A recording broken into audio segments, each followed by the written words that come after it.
Hello everyone, আজকে আমরা বানাবো নিরামিষ শিঙের ছোলার ডাল। তো আমরা তারপর প্রথমে কড়াইয়ের মধ্যে আমরা গোটা জিরে, গোটা ধনে এবং গোটা গরম মশলা দিয়ে হালকা নাড়িয়ে চাড়িয়ে নিয়ে এটাকে ভেজে তুলে নেব।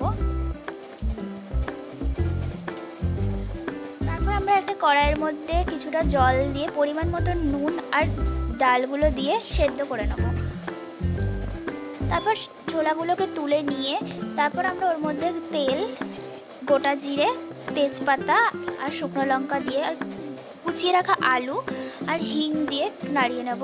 তারপর পরিমাণ মতো নুন আর পরিমাণ মতন জিরের গুঁড়ো, পরিমাণ মতন টমেটো পেস্ট আর কাঁচা লঙ্কা বাটা দিয়ে দেবো।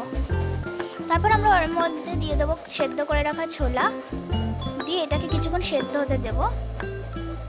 তারপর আমরা ওর মধ্যে যখন চিনি দিয়ে দেবো আর দিয়ে দেবো ভেজে রাখা মশলা দিয়ে ভালো করে নাড়িয়ে চাড়িয়ে নেব। নিয়ে কিছুক্ষণ সেদ্ধ হতে দিলেই আমাদের রেডি আজকে ছোলার ডাল।